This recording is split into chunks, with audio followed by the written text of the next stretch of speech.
gusto ko sabihin na, ate, baka pwede ko muna mag-alaga kasi yung sama-sama ng pakiramdam ko. Wala, kailangan ko talaga suck it up para maalagaan ko si June. Kasi wala naman talaga akong choice. This is my family. Grabe, ang hirap kagabi. Sabi nga natulog buong araw si Joe. Nung madaling araw, ayun, gising siya. Mas madali para sa nanay kapag ka nagbe-breastfeed ka, tapos ayaw matulog ng anak mo sa gabi. Kasi pag antok-nantok ka na, para lang makanakaw ka ng kahit konting tulog, mag-side lying kayo ng position kapag nagpapa-breastfeed. Tapos salpak mo lang. Tapos pwede ka nang makatulog. Kaya sabi ko kay ate, ganun pala, no, sabi ko, mas madali pala yun. Kasi no kay Jay, hirap na hirap ako. Mas madali kapag nagpa-breastfeed. Talagang maraming advantages sa pagpa-breastfeed. Nalaki na ng baby ko. Tingnan niyo si Joe. Parang ang laki-laki niya na kagad.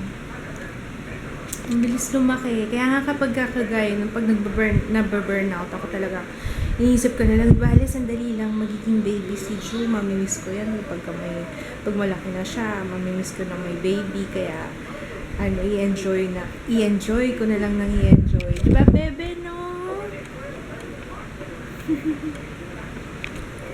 Anyway, ang ginagawa ko ngayon, nag-grocery lang si Kits. Pinabili ko ng mga makakain at saka ng sabon. Wala na kaming mga sabon, shampoo. Tapos naglalaba lang ako, tsaka tubig. Masakit yung ulo ko kasi nalipasan na naman ako ng gutom. Wala na naman kasing pagkain dito sa bahay. Tingnan naman itsura ng kwarto. Minsan lang ako umakyat dito eh. Ay nako, mga kasama ko sa bahay busy din yata sa pag-aalaga ng bata at pagpapadede. Ay nako, ano ba naman? Diba talaga pag ang nanay hindi makakilos? Parang buong bahay hindi makakilos. Ito. So, itong kama namin, tingnan nyo naman. Ay, ligpit-ligpit na nga. Ligpit-ligpit na nga. Oh, bite-bite ni Utoy, oh. Si Utoy. Utoy. Nagtanong ako kay Kids kasi yung Utoy. Sabi niya yung Utoy ba? Sa ano ba yan? Yung mga Batanggenyo lang ba nagsasabi niyan? Kasi si nanay. Si nanay na pagbabae. Ineng, diba? Ineng. Si Jaya tawag Ineng. Ito naman si Utoy! Utoy! Kahapon kasi yung hipag ni Ate Joyce. Ang tawag dito kay Ju, si Utoy. Mga taga Batangas yun. Kaya nagulat ako sa kay Utoy yata pag Batangas. Na. Si Utoy!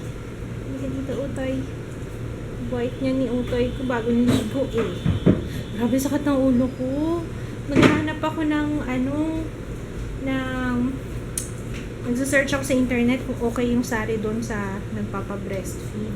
Wala pa akong mahanap na kasagutan. Yung OB ko, tsaka yung pedya niya, tinext ko.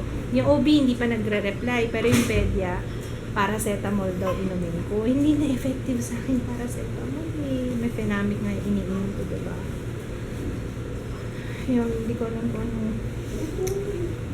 pwede sa akin yung sari doon. Masakit-sakit ng ulo ko. Grabe talaga.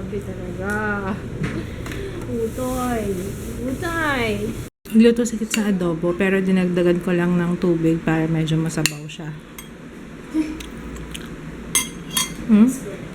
Akin to sa akin na to yung may sabaw. Ayun na, umiiyak na yung alaga ko. Sarap ng buhay ng baby. Pagkatapos dumedi, pupo, tapos tulog. Tutulog yan eh. Sumisilip-silip lang. Hi, Pogi! Hello, Pogi baby! Ang pogi-pogi niyang baby na yan.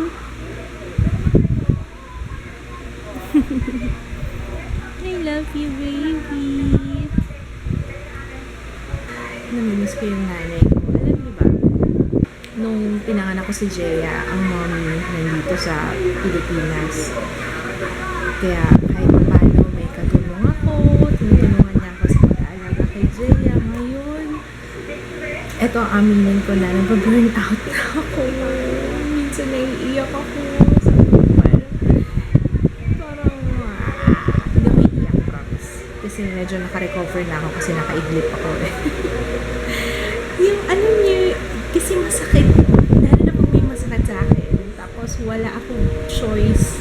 Wala akong choice kundi talagang tiisin yung sakit at alagaan si Ju kasi wala nang ibang magagawa. Ayun yun. Parang minsan gusto kong tawagan yung ate ko na ate, punta ka muna dito.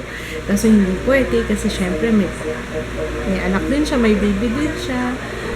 Para sabihin, gusto ko sabihin na ate baka pwede ikaw muna mag-alaga kasi yung sama-sama ng pakiramdam ko.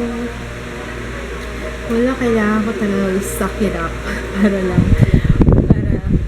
maalagaan ko si Ju. Kasi wala naman talaga akong choice. Wala ibang mag-aalaga kay Ju kundi ako lang. Nagpapa-breastfeed ako. Hindi naman pwedeng hindi ako pwedeng mag-alaga, magpa-baby. Hindi ako nagre-reklamo ha. Baka kasi isipin nyo nagre-reklamo. Hindi sa nagre-reklamo pero gusto ko lang mag-vent out kasi hirap. Parang ngayon naaano ko na yung hirap talaga. Pero lagi ko iniisip na sandali lang to, malalagpasan din namin yung Judo kagad. Syempre pareho kami nag-a-adjust. Ako nag-a-adjust din ako sa pag-aalaga sa ayun. Pero namimiss ko mommy ko. Pag nag-uusap na kami, lagi na sinasabi ng nanay ko gusto nila daw umuwi, mag-aalaga na lang daw siya ng mga apo niya. Sabi ko, ay ma, yes, gusto ko nga rin.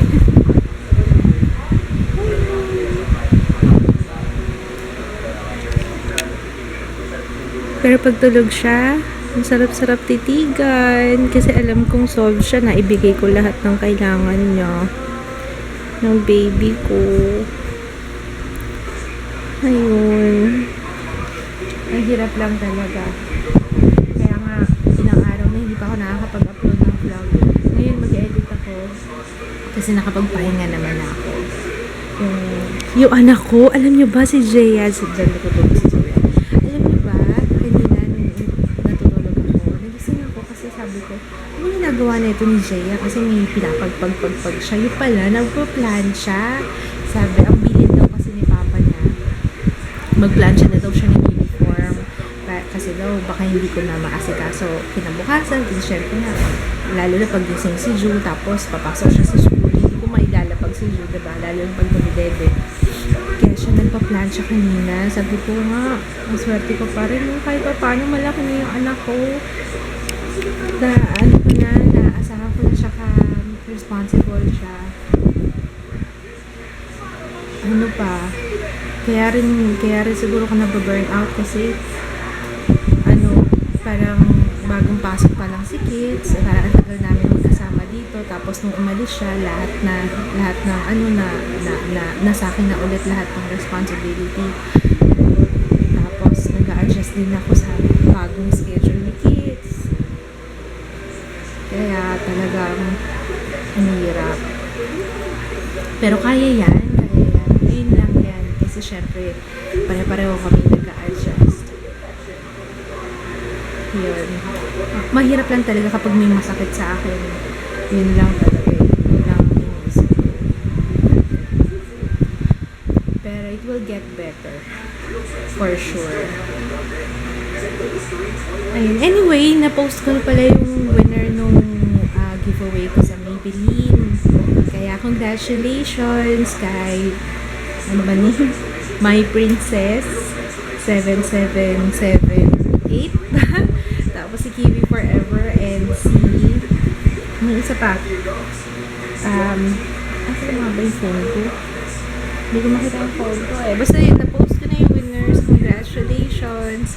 And maraming salamat sa lahat ng sumali. Meron pa akong mga susunod na giveaway kaya abangan nyo yan. Hindi pa huli ang lahat. Hindi pa yun yung last na giveaway. Maraming salamat sa lahat ng sumali.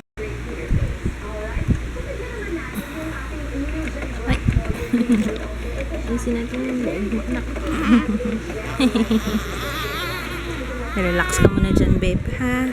Magsasampay muna ako. Ito yata pinakamaraming labahan ni Joe ngayon. Isang basket, oh. Simulan ko na to.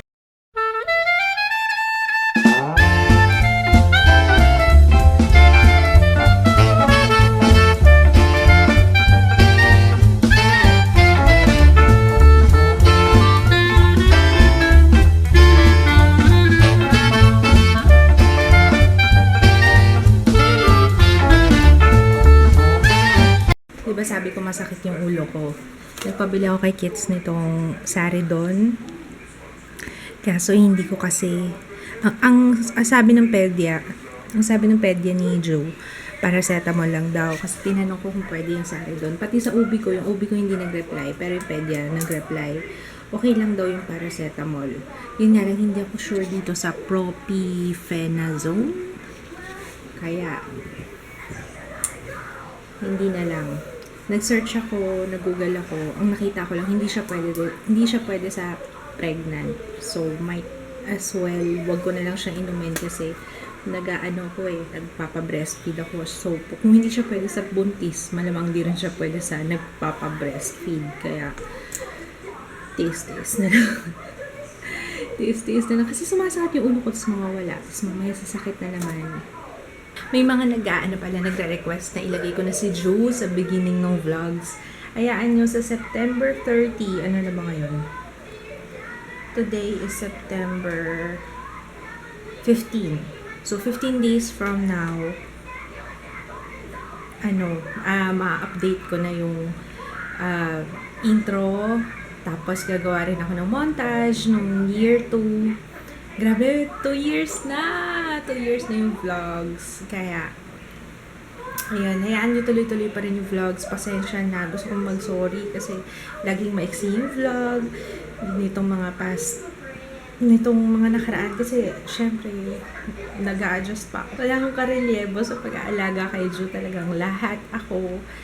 Si Kits, yun. Nag-aalaga rin siya kapag me time ko. Ang me time ko paliligo eh. Kaya, hindi, sana alam ko it will get better. Sana soon. Kaya, yun, namimiss ko na rin gumawa ng videos, ng reviews. Marami na akong naiisip na plano.